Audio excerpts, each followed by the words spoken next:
Hai gengs, apa kabar? Senang sekali berjumpa dengan geng semua. Salam kenal dan salam sukses dari BCNQ. Mari tetap menjaga semangat kita masing-masing, tetap pantang menyerah. Mari terus berbuat kebaikan, ayo terus berburu kesuksesan, dan selalu berpikir positif atas apapun yang sedang terjadi di seputar kita. Geng, sebagaimana diketahui, hampir semua orang menginginkan sukses.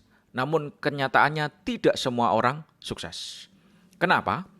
Karena semua itu tergantung dari bagaimana pengelolaan 5 kompetensi yang harus dilakukan oleh seseorang. 5 kompetensi tersebut sudah kami bahas dalam video-video sebelumnya.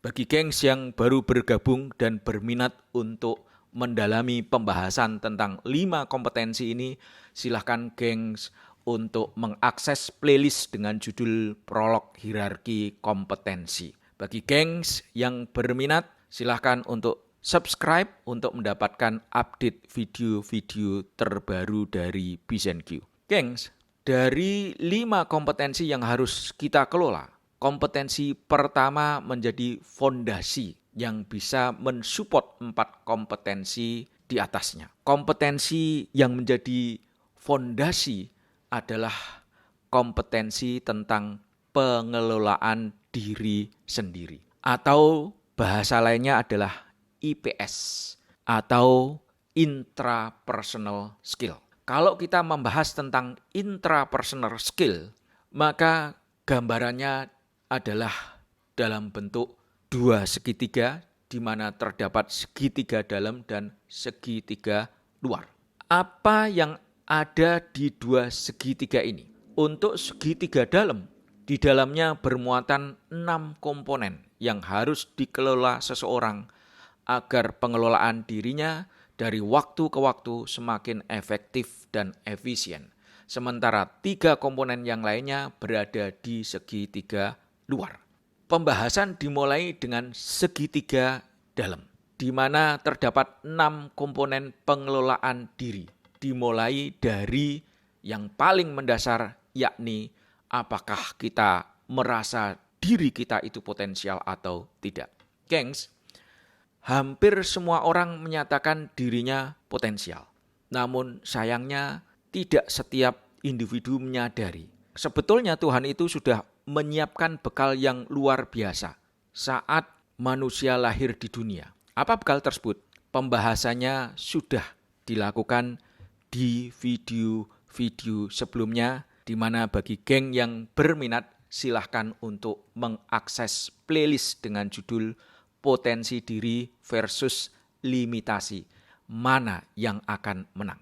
Jadi setiap individu memang potensial, namun tidak setiap individu berhasil menunjukkan potensinya, karena yang bersangkutan terjebak dalam berbagai limitasi yang ada. Bagaimana seseorang supaya tidak terjebak dalam limitasi yang ada? Apa contohnya? Apa yang harus dilakukan? Semua sudah terbahas di dalam video-video yang terkumpul di playlist Potensi Diri versus Limitasi.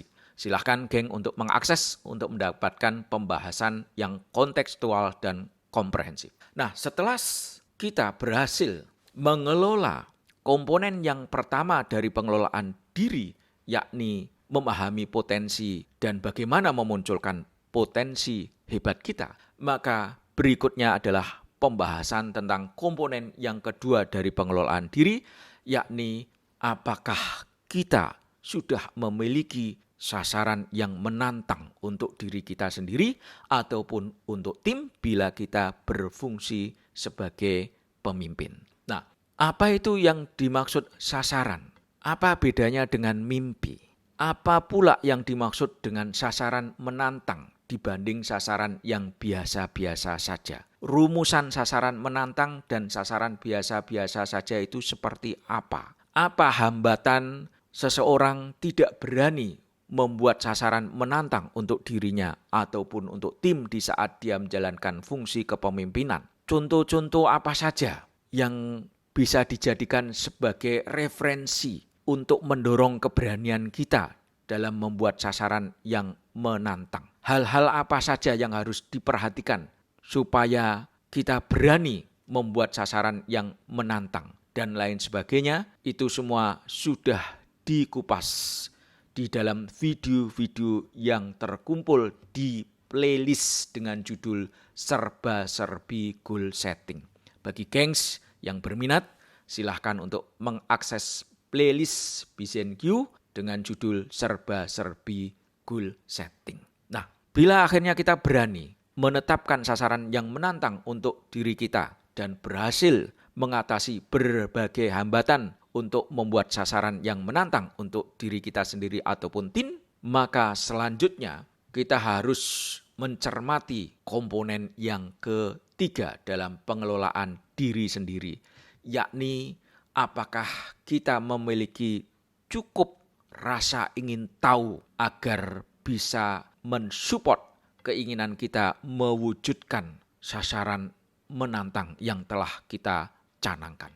Kenapa kita harus memiliki kekepoan?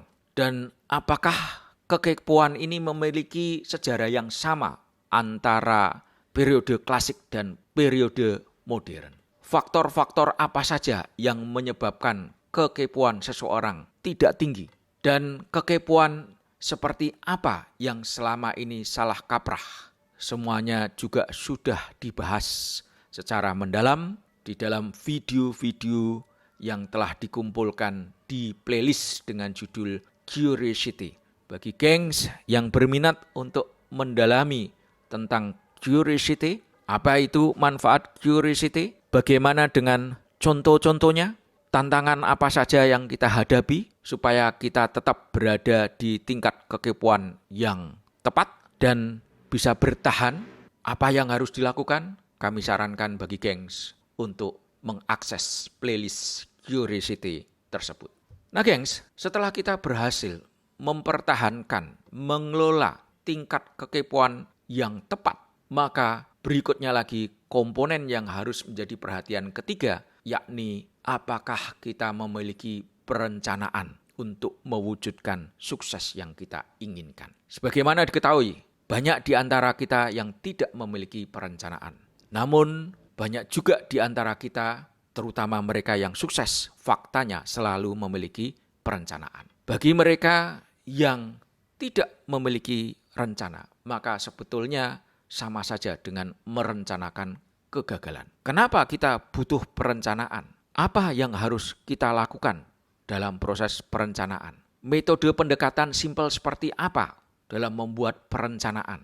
Dan aspek-aspek penting apa saja yang perlu menjadi pertimbangan dalam membuat perencanaan? Semua ini telah dibahas di dalam video-video yang sudah terkumpul di playlist dengan judul Planning. Sekali lagi bagi gengs yang berminat untuk mendalami perencanaan, silahkan untuk mengakses playlist dengan judul Planning tersebut. Nah gengs, itu adalah 4 komponen pertama dalam pengelolaan diri sendiri. Berikutnya lagi komponen keempat adalah sebesar apa kemampuan eksekusi kita. Atau dengan kata lain, sebesar apa daya eksekusi kita. Percuma saja kita menyadari bahwa diri kita potensial dan ingin membangkitkan potensi yang ada di diri kita dengan mencanangkan sasaran yang menantang. Berikutnya, tingkat kekepoan kita sudah proporsional tepat dan kita sudah memiliki perencanaan yang bagus. Namun semua itu menjadi sia-sia dikala tidak dieksekusi. Betapa banyaknya kita mengetahui berbagai orang di sekitar kita yang memiliki wacana, memiliki rencana. Namun ternyata wacana dan rencana sekedar tinggal menjadi wacana dan rencana. Tidak dieksekusi. Akibatnya kemajuan dari yang bersangkutan tidak tampak dari waktu ke waktu. Ini skalanya tidak hanya individu, tapi organisasi termasuk negara. Begitu banyak wacana tentang pengelolaan negara, rencana pengelolaan negara. Namun sekali lagi seringkali wacana hanya sebatas wacana, perencanaan sebatas perencanaan, namun eksekusinya lemah. Nah, maka eksekusi adalah menjadi komponen keempat yang penting yang harus kita kelola agar pengelolaan diri kita dari waktu ke waktu semakin efisien dan efektif. Maka saatnya kita bahas, gengs, yakni 4 penentu sukses kita. Nah, gengs, bila kita bicara tentang eksekusi, maka rasanya tidak afdol kalau tidak menyebut sebuah nama. Nama tersebut adalah Jack Welch. Nah, Jack Welch ini adalah seorang pemimpin legendaris dari institusi bisnis prestisius, yakni GE. Dengan kata lain adalah General Electric. Beliau dikenal sebagai pemimpin yang sangat transformatif. Banyak perubahan yang beliau lakukan. Banyak terobosan yang beliau lakukan saat menjadi CEO dari GE tersebut. Hingga perusahaannya menjadi berkembang secara luar biasa. Baik dari aspek revenue, dari aspek kualitas terobosan, dan lain sebagainya. Makanya beliau termasuk salah satu dari jajaran pemimpin legendaris yang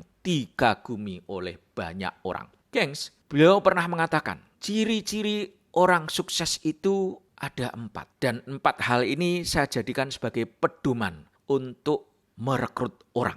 4 ciri tersebut disebutnya adalah 4E, yakni seseorang sukses atau tidak. Yang pertama, apakah yang bersangkutan memiliki energi yang besar? Kalau seseorang memiliki energi yang besar, maka yang bersangkutan tidak bakal memiliki kelelahan untuk berupaya mewujudkan apapun yang diinginkannya. Kenapa seseorang memiliki energi besar? Karena yang bersangkutan telah menyadari bahwa dirinya potensial. Makanya berani menetapkan sasaran yang menantang.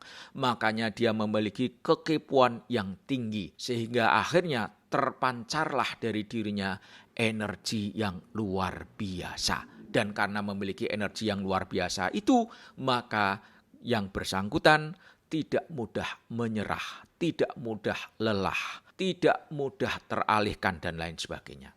Jadi seseorang yang memiliki energi yang besar, itu adalah merupakan ciri bahwa yang bersangkutan akan meniti sukses sebagaimana yang diinginkannya. Yang kedua, tidak hanya memiliki energi yang besar, tapi yang bersangkutan bisa mengenergize orang lain. Bisa membangkitkan energi-energi orang-orang yang ada di seputarnya. Atau dengan bahasa yang lebih mudah, yang bersangkutan pinter memotivasi orang-orang yang ada di seputarnya, sehingga orang-orang tersebut mengeluarkan energi-energi internalnya. Kenapa seseorang harus memiliki kemampuan untuk membangkitkan energi-energi orang yang ada di seputarnya?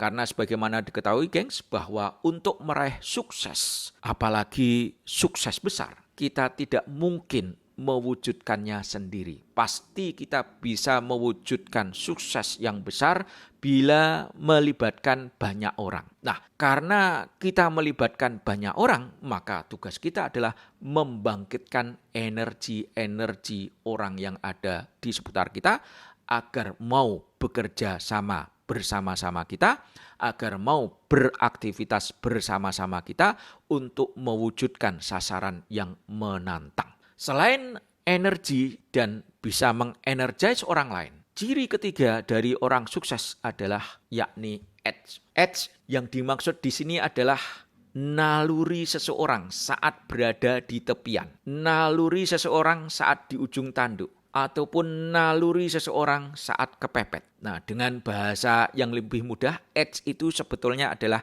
risk taker, keberanian mengambil resiko. Saat seseorang berada di tepian jurang, di ujung tanduk, di kondisi kepepet, apakah yang bersangkutan berani ngambil tindakan di situasi yang tanda kutip itu tidak ada referensinya. Tanda kutip pro konsnya itu sama-sama kuatnya atau bahkan ekstrimnya, tanda kutip mengambil tindakan di saat banyak yang kontra. Nah, ini adalah naluri risk taker, berani ngambil keputusan. Apakah seseorang berani mengambil keputusan di saat tidak ada landasan SOP-nya? Apakah seseorang berani mengambil keputusan di saat tidak ada seorang pun yang mendukungnya? Kenapa seseorang berani mengambil keputusan di saat situasi tidak mensupport dirinya. Karena yang bersangkutan mampu melihat gambaran besarnya. Karena yang bersangkutan mampu melihat manfaat atas tindakannya di saat orang lain tidak melihatnya.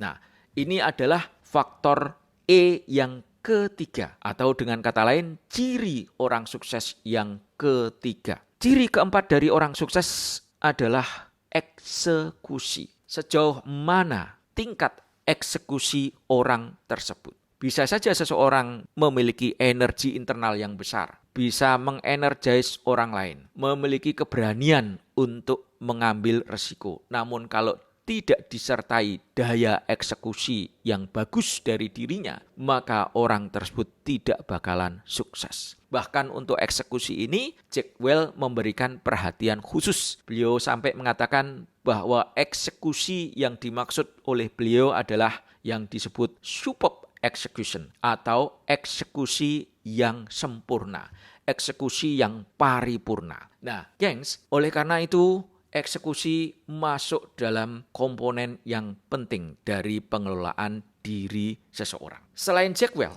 ada satu tokoh bisnis yang sangat terkenal mengatakan, yakni Steve Jobs. Bagi saya, ide-ide yang muncul tidak bernilai apapun jika tidak dieksekusi. Eksekusi adalah kata penting yang bakal membuat ide menjadi jauh bernilai. Nah, gengs, dari sini gengs, bisa disimpulkan bahwa eksekusi itu adalah komponen yang amat sangat penting. Bisa jadi seseorang itu memiliki ide-ide yang brilian, ide-ide yang super inovatif. Namun ide-ide yang brilian dan super inovatif itu menjadi tidak bernilai jika tidak dieksekusi. Dalam banyak kasus, kalah menang dalam sebuah bisnis itu penyebabnya bukanlah karena idenya, tapi karena kemampuan eksekusinya. Mungkin dalam video yang berbeda, kita akan eksplorasi lebih mendalam lagi tentang kasus-kasus bisnis, idea versus execution. Oke, gengs.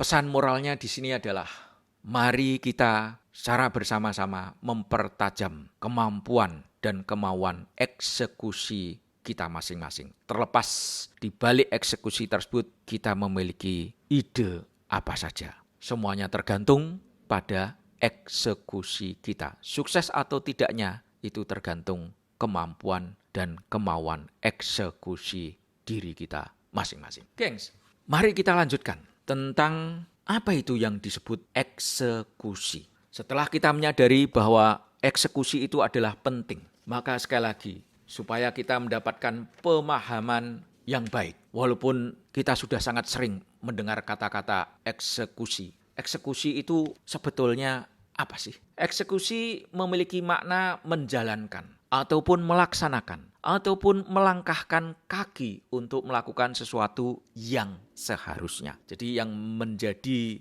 fokus adalah kalimat yang seharusnya.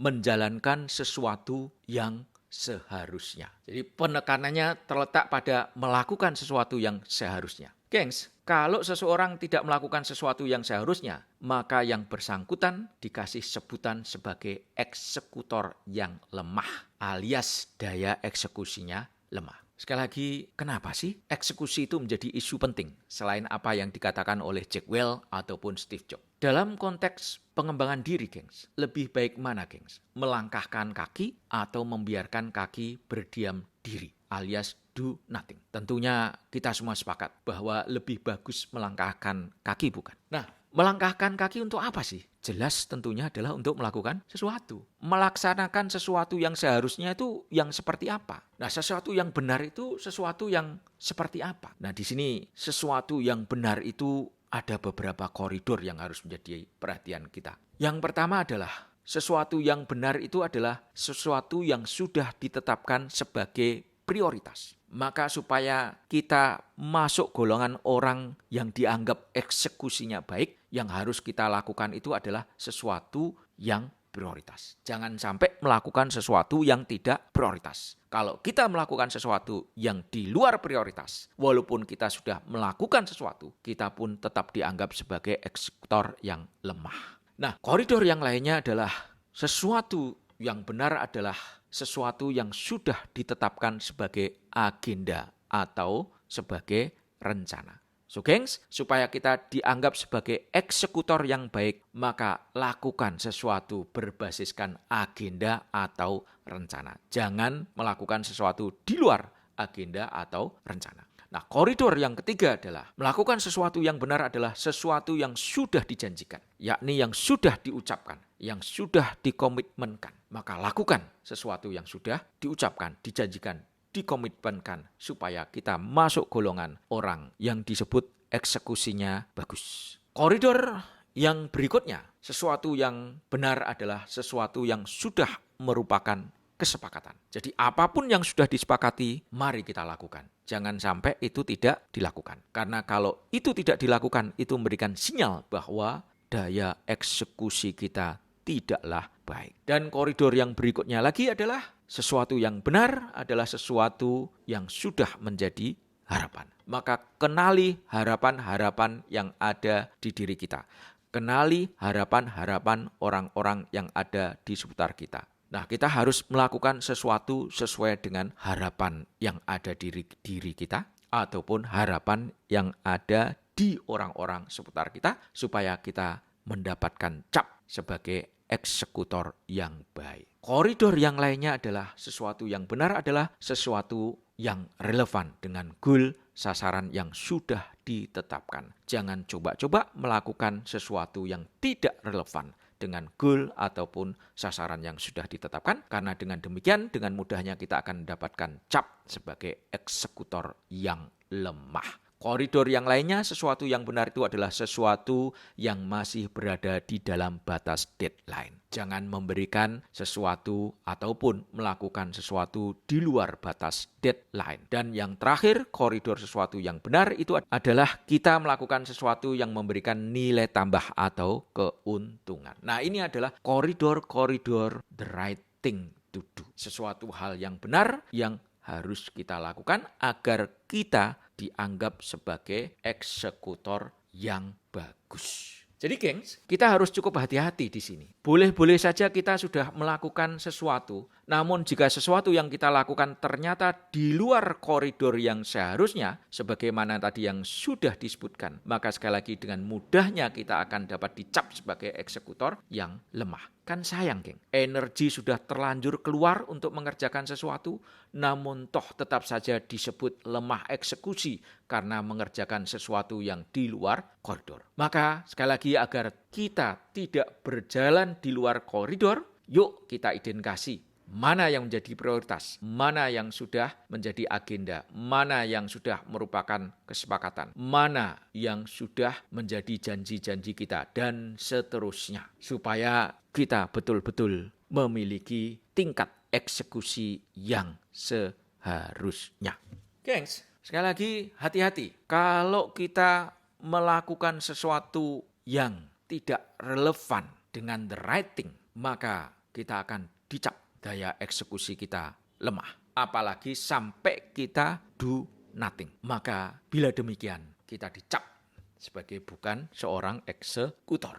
Sebetulnya yang kita takutkan adalah bukan capnya, geng. Yang perlu kita takutkan adalah kalau kita tidak memiliki daya eksekusi seperti seharusnya, maka bagaimana mungkin kita bisa meraih sukses bagaimana yang kita inginkan? Adalah mustahil seseorang bisa mencapai apa yang diinginkannya jika daya eksekusinya lemah. Jadi sekali lagi bukan masalah dicap eksekutor lemah atau tidak, tapi yang lebih penting adalah tanpa memiliki kemampuan eksekusi yang bagus, tidak mungkin kita bisa merealisasikan, mewujudkan sukses sebagaimana yang kita inginkan. Maka gengs, kita harus betul-betul berani melakukan evaluasi terhadap diri kita. Sejauh mana kemauan eksekusi kita selama ini. Bila kemampuan dan kemauan eksekusi kita masih lemah, maka itu menjadi sinyal yang harus segera kita perbaiki. Gengs, adakah sinyal-sinyal yang bisa menjadi landasan untuk melihat kekuatan eksekusi seseorang itu lemah ataukah tidak? Ada nggak ya kira-kira sinyalnya? Nah, sebetulnya ada, geng. Ada 2 parameter utama untuk melihat bahwa seseorang itu kekuatan eksekusinya lemah ataukah tinggi. Yang pertama adalah dengan melihat tingkat inisiatif dari orang tersebut. Tingkat inisiatif yang paling rendah dari seseorang adalah bila yang bersangkutan lebih sering memposisikan dirinya itu dalam posisi menunggu disuruh. Yang bersangkutan itu baru bergerak setelah disuruh. Kalau tidak ada perintah, yang bersangkutan lebih senang menunggu, dan menunggu. Jadi seperti robot, di play dulu baru jalan. Nah, kalau kita berada di kondisi seperti itu adalah kondisi dengan tingkat level inisiatif yang paling rendah. Nah, tingkat berikutnya ini adalah tingkat yang lebih baik dibanding posisi yang terbawah. Level inisiatif kedua dari bawah adalah individu yang memainkan peran bertanya. Hobinya itu bertanya, geng. Bertanya apapun itu. Namun sayangnya sekali lagi hanya sebatas nanya-nanya doang. Tak lebih dari itu. Yang bersangkutan paling getol bertanya tentang segala hal. Soal tindakan, nggak usah berharap banyak. Gengs pun bisa melihat orang-orang yang ada di seputar geng. Ada di antara teman-teman kita atau lingkungan kita, di mana yang bersangkutan itu setiap segala sesuatunya bertanya. Diajak diskusi, banyak pertanyaan yang muncul. Tapi giliran mengambil tindakan, tindakannya tidak pernah ada. Nah, ini adalah level inisiatif kedua dari bawah. Hati-hati kalau gengs hobi bertanya, kalau sekedar cuma berhenti di batas pertanyaan saja, maka Anda masuk golongan level inisiatifnya berada di kedua dari bawah.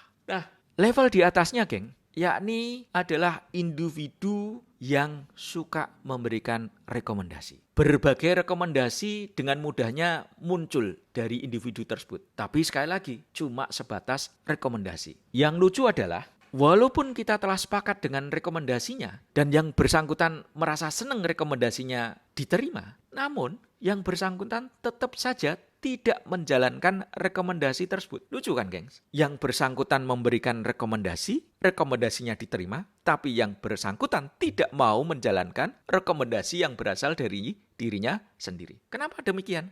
Karena memang hobinya cuma sekedar memberikan rekomendasi. Maka hati-hati, gengs. Kalau kita dalam keseharian kita sangat rajin memberikan rekomendasi, tapi ogah-ogahan dalam membuat tindakan, maka itu menandakan bahwa kita tingkat inisiatifnya berada di nomor 3 dari bawah. Level berikutnya adalah mereka yang sering mengucapkan, saya mau, saya akan, saya berencana, dan serba mau akan yang lainnya. Mereka hanya berkutat di penggalan kalimat saya mau, saya akan, saya berencana. Tidak ada tindakan sama sekali. Mereka hanya berhenti di sebatas niat saja. Betapa banyaknya orang-orang di sekitar kita yang mengambil posisi ini, geng. Saya mau, saya akan, saya ingin.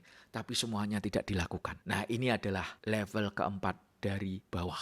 4 level inisiatif ini, yakni yang pertama, menunggu bergerak setelah disuruh, rajin bertanya, rajin memberikan rekomendasi, dan si penggila akan, si penggila mau, dan lain sebagainya. Semuanya pada akhirnya sering menimbulkan berbagai kejengkelan. Yang unik adalah saat kita menjadi pemimpin, geng. Kita awalnya begitu senang dan jatuh hati serta menaruh harapan besar pada orang-orang yang memiliki level inisiatif, terutama yang hobi bertanya, hobi memberikan rekomendasi, dan si penggila akan ataupun si penggila mau. Kita sangat jatuh cinta, kita sangat senang pada anak buah yang hobi bertanya, hobi memberikan rekomendasi, dan sering mengatakan, saya mau ini Pak, saya punya rencana ini Pak, saya akan seperti ini Bapak Ibu sekalian. Nah, kita sangat senang.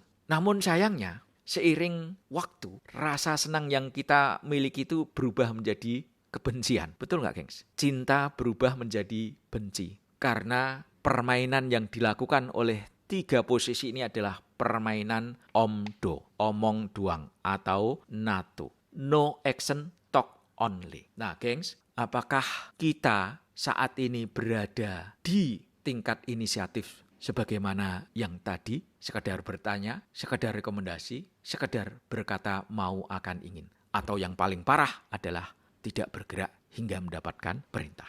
Nah, gengs, yang berikutnya lagi, level inisiatif yang berikutnya adalah just do it. mereka segera melakukan sesuatu. Ini posisinya tentunya lebih baik dibanding mereka yang cuma sekedar bertanya, cuma sekedar memberikan rekomendasi, cuma sekedar berkata mau, akan, ingin. Apalagi jauh lebih baik dibanding mereka yang bergerak menunggu disuruh. Nah, tingkat inisiatif yang paling bagus adalah yakni do it and learning process. Melakukan sesuatu sekaligus di saat bersamaan melakukan proses pembelajaran. Apakah sesuatu yang saya lakukan ini sudah dalam kondisi yang terbaik atau belum?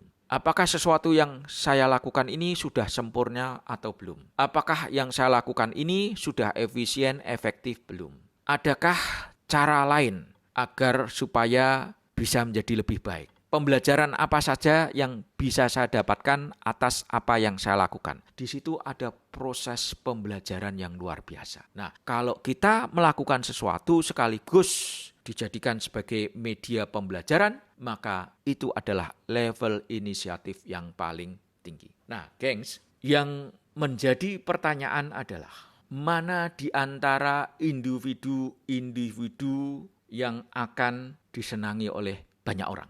Tentunya kita sepakat bahwa individu-individu yang mainkan peran inisiatif di level just do it and do it plus learning process itu adalah individu yang menyenangkan kita. Dan tentunya menyenangkan siapapun. Kita sangat tidak suka terhadap orang-orang yang memiliki tingkat inisiatif 4 dari bawah. Apakah itu seseorang yang sekedar berkata mau, akan, ingin, atau seseorang yang sekedar hobi memberikan rekomendasi, atau seseorang yang sekedar bertanya, apalagi yang bergerak menunggu perintah. Apa kaitannya dengan kekuatan eksekusi seseorang dalam konteks ini? Gengs, seseorang yang memiliki tingkat eksekusi yang bagus tentunya adalah orang yang memiliki level inisiatif 2 teratas. Inilah orang-orang yang memiliki kekuatan eksekusi yang bagus, yakni orang yang just do it ataupun orang yang do it and learning process. Maka berkaca kepada diri kita masing-masing, perlu untuk kita renungkan kembali, apakah kita ini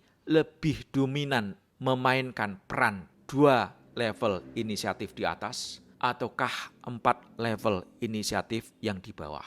Kalau kita berada di 4 level inisiatif yang di bawah, maka itu adalah sinyal yang menunjukkan bahwa kekuatan eksekusi kita sedang lemah. Maka ini menjadi dorongan buat kita supaya kita segera hijrah.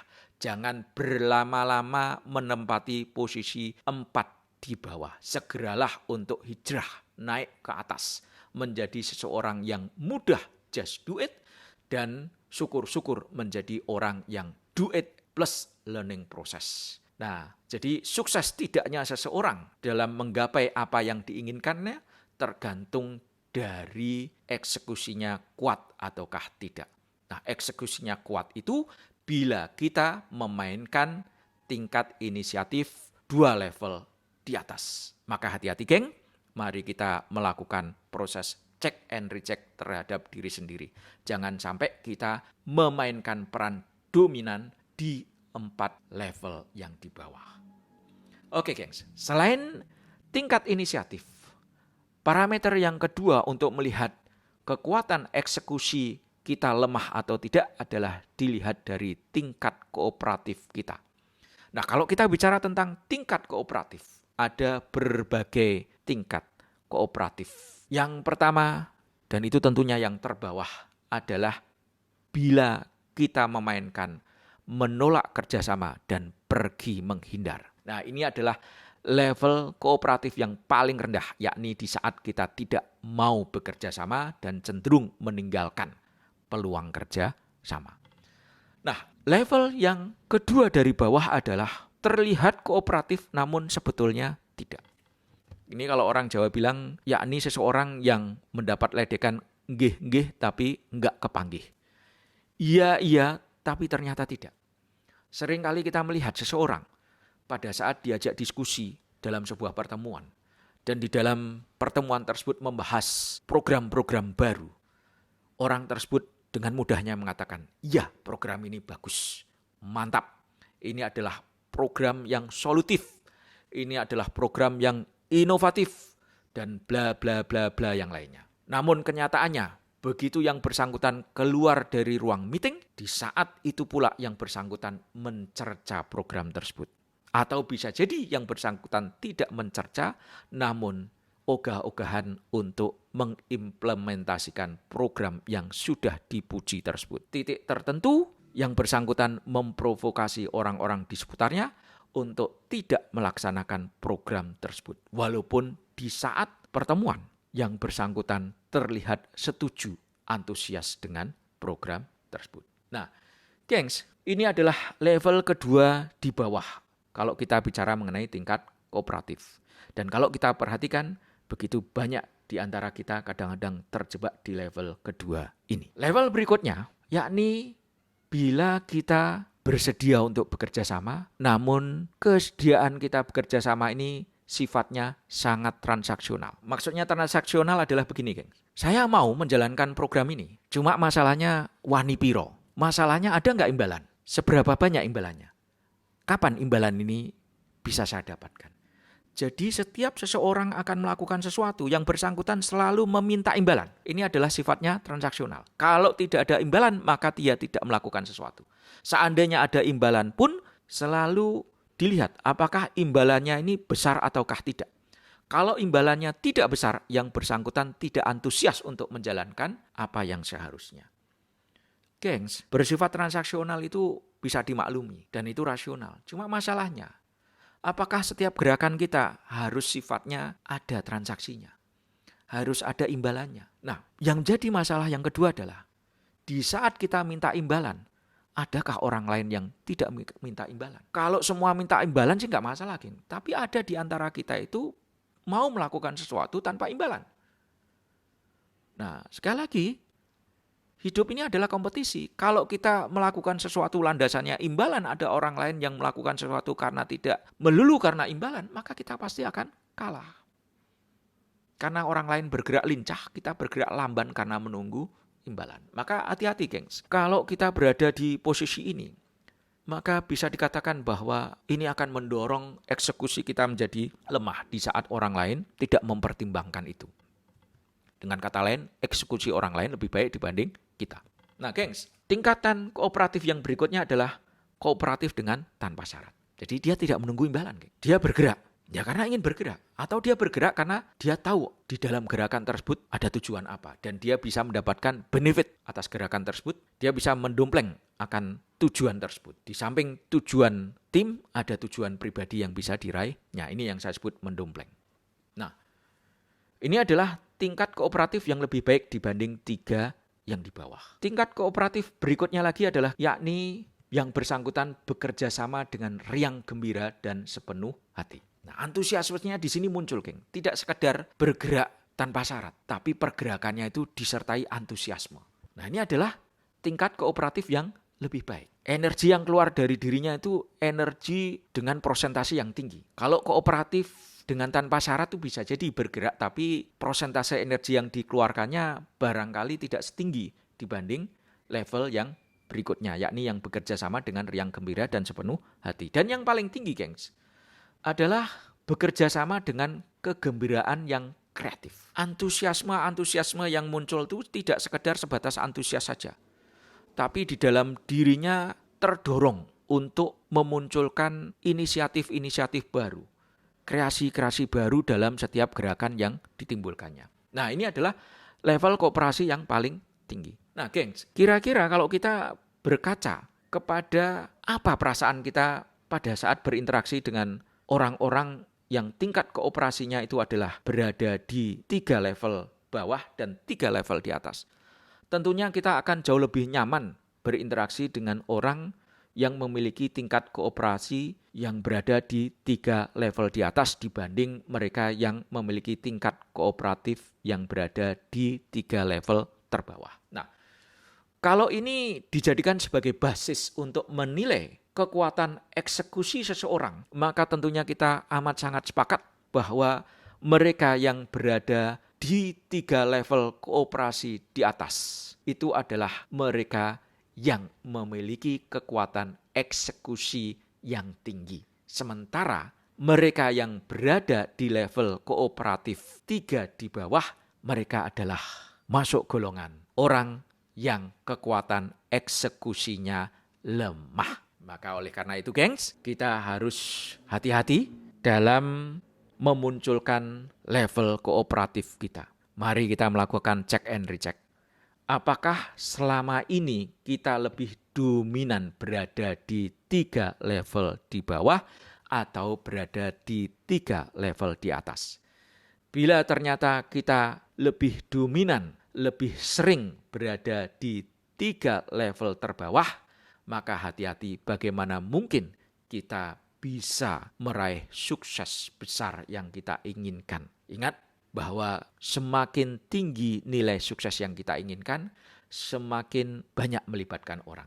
Nah, supaya kita bisa melibatkan banyak orang, supaya kita bisa terlibat dengan banyak orang, maka kita harus lebih sering memainkan peran kooperatif di 3 level di atas. Bagi kita yang masih terjebak di 3 level di bawah, mari segera hijrah untuk mengikut kepada mereka-mereka yang memiliki 3 level kooperatif yang di atas. Jadi gengs, hati-hati dalam memainkan peran kooperatif yang kita munculkan.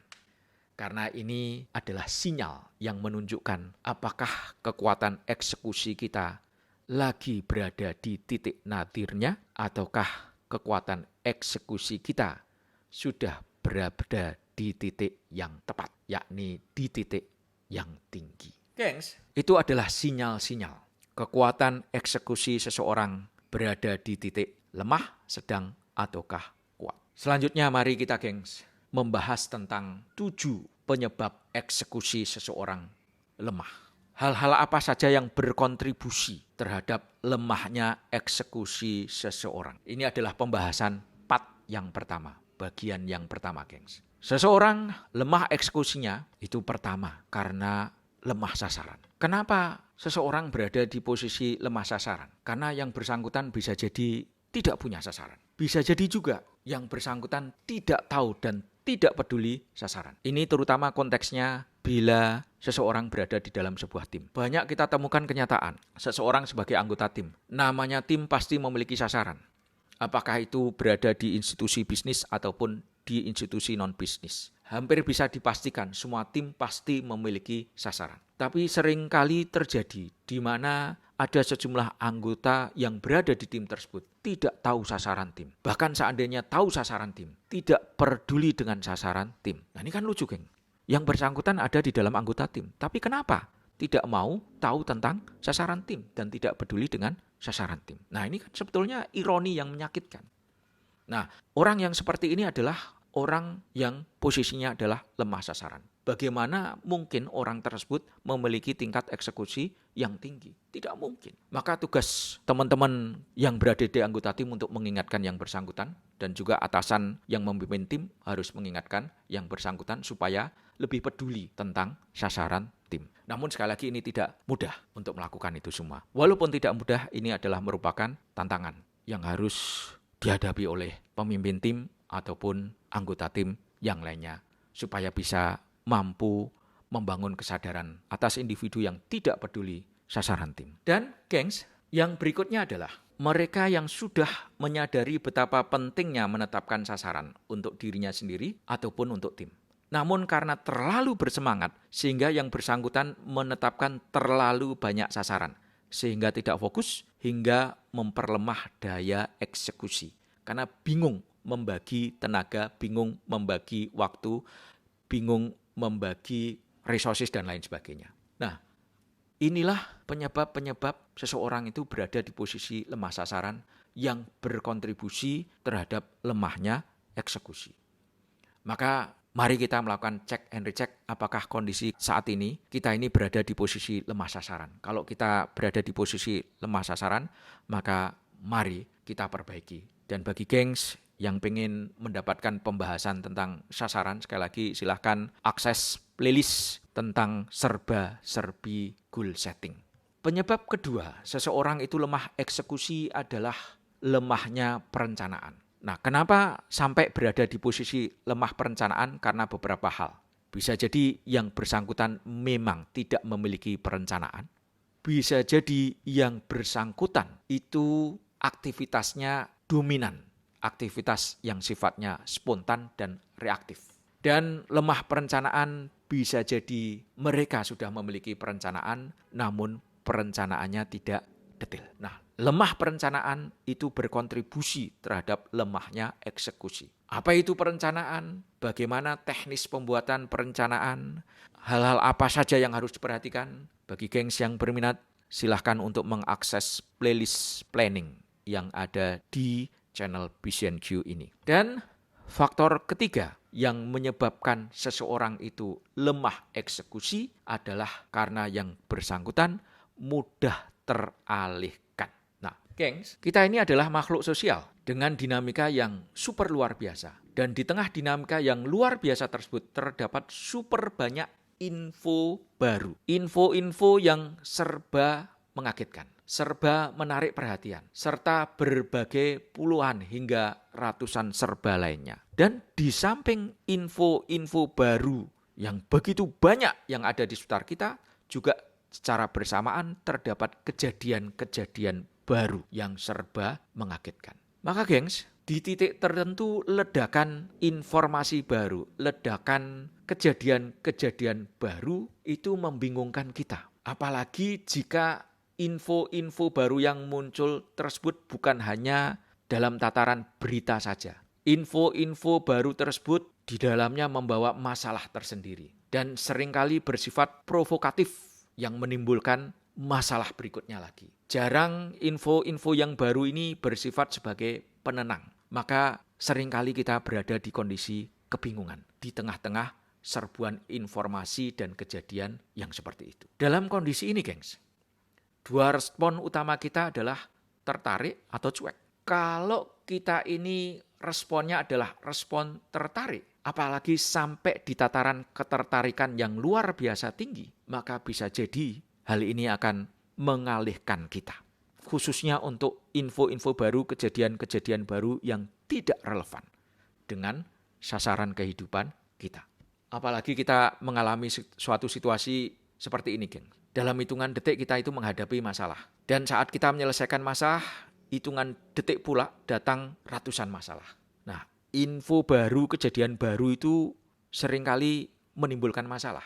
Atau kalau tidak, menimbulkan persepsi masalah. Nah, kalau kita tidak fokus, maka perhatian kita akan menjadi mudah teralih. Dan kalau perhatian kita mudah teralih, hal ini berkontribusi terhadap lemahnya eksekusi kita. Maka kita harus berhati-hati, geng, terhadap ledakan-ledakan info baru, kejadian-kejadian baru. Kita harus betul-betul pilah dan pilih. Apakah kita tertarik, terlibat, ataukah kita menjauhkan diri. Nah, gengs, kenapa kita mudah teralihkan? Karena seringkali kita ini larut dalam dinamika yang berada di luar lingkaran pengaruh kita. Nah, ini yang membahayakan.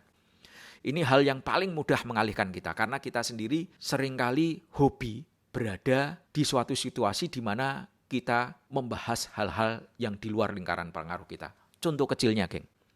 Misalkan atasan kita resign dan mau diganti dengan atasan yang lainnya. Kita pun sibuknya bukan main. Siapa kira-kira atasan kita? Padahal kita tidak memiliki pengaruh menentukan siapa atasan kita. Kita ngerumpi sana sini mencari informasi kira-kira siapa yang akan jadi atasan kita. Atasan kita yang baru itu kira-kira apakah sesuai harapan kita? Apakah mendorong kita banyak berubah dan lain sebagainya?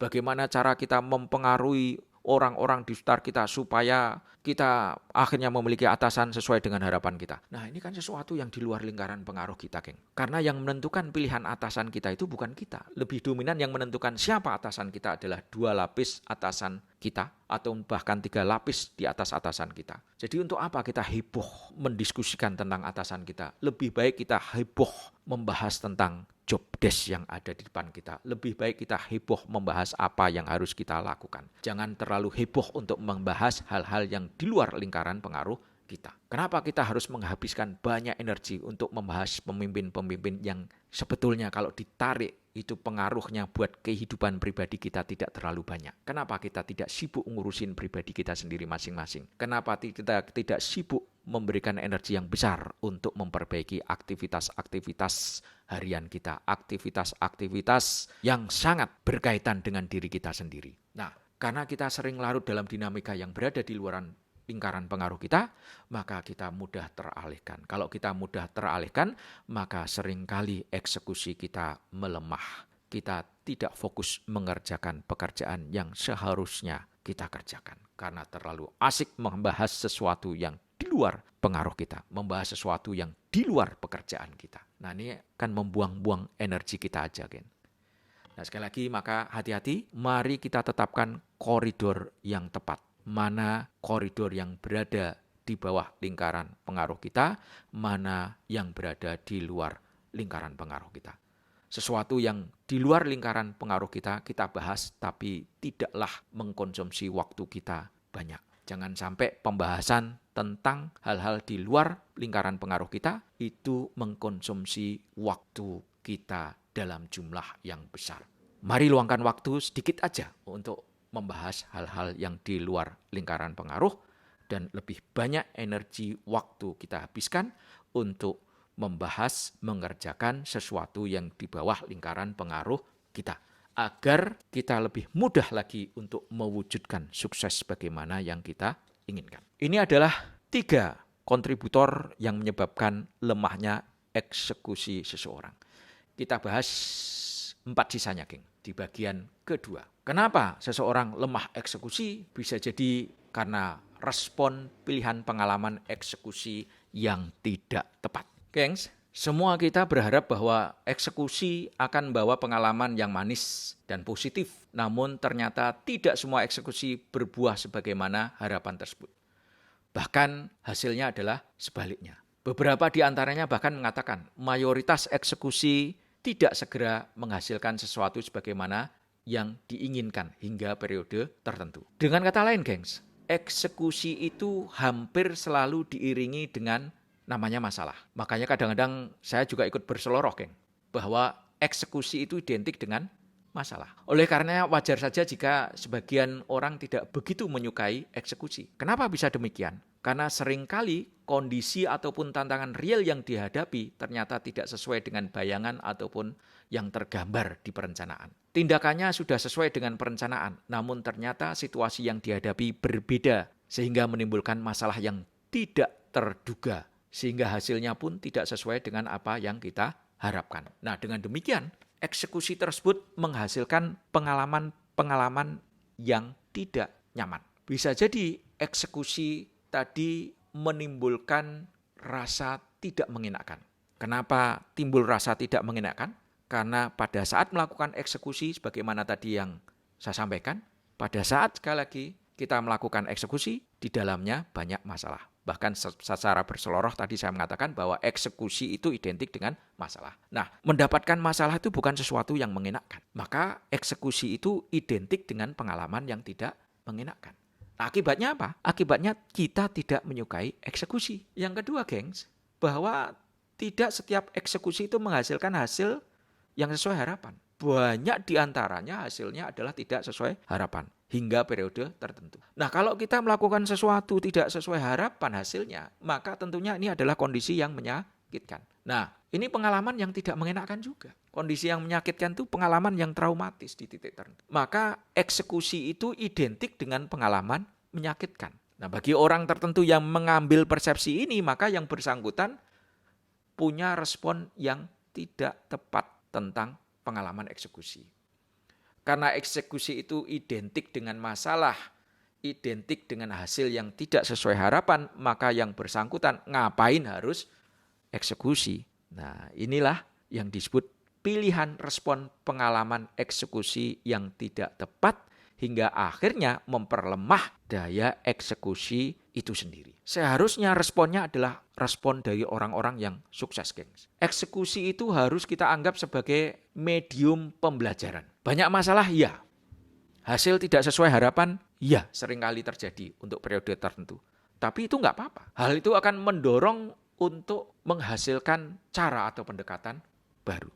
Jadi eksekusi itu adalah semacam medium untuk pembelajaran, guna menghasilkan cara ataupun pendekatan baru. Nah, kalau pilihan respon pengalaman eksekusi kita itu adalah yang 3 ini, ya, yang nomor 3 ini, maka kekuatan eksekusi kita akan kuat. Namun kalau kita pilihan respon pengalamannya adalah 2 di atas ini, maka otomatis daya eksekusi kita akan melemah. Maka hati-hati gengs, bagaimana menerjemahkan pengalaman eksekusi dan mengambil responnya. Kalau tidak, maka kita akan terjebak pada suatu situasi di mana kemampuan eksekusi kita menjadi lemah. Faktor kelima, kenapa seseorang lemah eksekusi? Karena yang bersangkutan terlalu memanjakan ketakutan yang ada. Merasa takut itu wajar, geng. Tapi ingat, itu kan merasa. Ini sudah dibahas tentang apa itu takut dan bagaimana cara mengatasi ketakutan. Bagi gengs yang berminat, silahkan untuk mengakses playlist serba-serbi goal setting karena di dalamnya membahas tentang ketakutan dan bagaimana cara mengatasi ketakutan. Nah gengs, yang perlu menjadi pegangan adalah di saat kita terlalu memanjakan ketakutan kita, maka di saat itu pula lah kemampuan eksekusi kita sedang berada di titik lemah-lemahnya. Dan kembali, hidup ini adalah kompetisi. Di saat kita lemah eksekusi, orang-orang yang ada di sekitar kita ada di antaranya yang sedang tinggi-tingginya kemauan eksekusinya. Bisa dipastikan orang tersebut akan jauh lebih berhasil dibanding kita. Gengs, faktor yang keenam. Kenapa seseorang lemah eksekusinya? Karena terlalu mengharapkan bantuan orang terdekat ataupun orang yang dikenal. Geng, tidak bisa dipungkiri bahwa saat kita mau berjuang mewujudkan goal menantang yang kita inginkan, jika konteksnya sekali lagi terkait dengan goal yang menantang, maka seringkali kita sangat mengharap adanya bantuan orang lain. Dalam dialog internal kita terngiang, alangkah baiknya jika ada orang lain yang memberikan dukungan sekaligus terlibat dalam upaya mewujudkan goal yang menantang. Harapan tersebut kadang terlalu menggebu-gebu sehingga pada titik tertentu menjadi sebuah ketergantungan.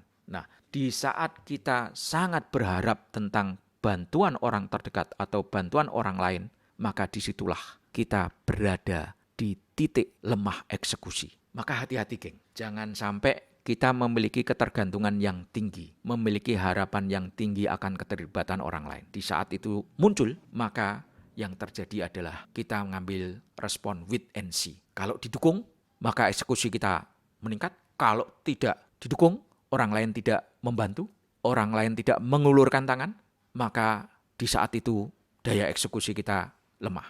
Nah ini kan terlalu ironis geng. Tingkat eksekusi kita tergantung dari dukungan orang lain. Ngapain kita harus menunggu orang lain geng? Kenapa nggak segera bergerak aja? Didukung syukur, tidak didukung syukur. Yang penting bergerak. Nah kalau demikian maka kita tidak terjebak pada lemah eksekusi. Dan kalau kita terlalu berharap orang lain mengulurkan tangan, maka kita akan mudah terjebak dalam situasi yang disebut prokrastinasi. Atau kita ini menunda-nunda, tarsok-tarsok. Sekali lagi gengs, orang-orang seputar kita itu cenderung mendorong diri kita menjadi orang biasa-biasa saja. Maka jangan berharap mendapatkan bantuan orang lain. Karena orang lain itu menginginkan kita menjadi orang biasa-biasa saja. Jangan terjebak dalam kondisi seperti ini. Karena kalau kita terjebak dalam kondisi ini, sama saja membiarkan diri kita terjebak dalam tingkat eksekusi yang lemah. Nah sekali lagi, hidup ini adalah kompetisi. Jika kita tingkat eksekusinya lemah, maka orang-orang di sekitar kita akan ada saja yang memiliki tingkat eksekusi tinggi. Jangan salahkan bila orang lain lebih berhasil dibanding kita. Dan yang terakhir adalah kita cenderung risk averse. Risk averse itu adalah menghindari risiko. Kalau kita tipikal orang yang tidak berani ngambil risiko, maka kemungkinan besar kita terjebak pada posisi lemah eksekusi. Alasan apapun yang menyebabkan kita tidak berani ngambil risiko, itu tidak boleh dijadikan sebagai sandaran. Posisi tidak berani mengambil risiko itu harus dikaji ulang. Apa yang menyebabkan kita tidak berani ngambil risiko? Apakah karena wawasan kita? Apakah karena pengetahuan kita? Apakah karena keterampilan kita? Apakah murni karena rasa takut? Semua itu bisa diatasi. Asalkan kita mau belajar, mau mencari referensi, mau mencari benchmark dari orang lain. Jadi kalau kita berada di posisi suka menghindari risiko, itu artinya kita mendapatkan sinyal bahwa kita masih harus banyak belajar. Bila kita mengambil sikap posisi bahwa kita masih harus banyak belajar, maka saat pembelajaran itu dimulai, maka kemungkinan besar kita akan bisa merubah dari risk averse menjadi risk taker. Dan di saat bersamaan, secara otomatis akan meningkatkan kekuatan eksekusi kita. Oke, gengs, sekian dulu pembahasan yang panjang mengenai eksekusi. Mudah-mudahan pembahasan ini bisa membantu kita untuk dari waktu ke waktu memperbaiki tingkat eksekusi kita. Karena tidak bisa dipungkiri bahwa mereka-mereka yang memiliki tingkat eksekusi yang bagus, mereka-mereka itulah yang bisa menggapai sukses, apapun sukses yang diinginkannya. Oke, gengs, mari tetap menjaga semangat kita masing-masing, tetap pantang menyerah, mari terus berbuat kebaikan, ayo terus berburu kesuksesan, dan selalu berpikir positif atas apapun yang sedang terjadi di sekitar kita, agar dari internal kita terpancar energi-energi positif dimanapun, kapanpun. Gengs, jangan lupa untuk subscribe, like, komen, share. Terima kasih, sampai ketemu di seri video berikutnya.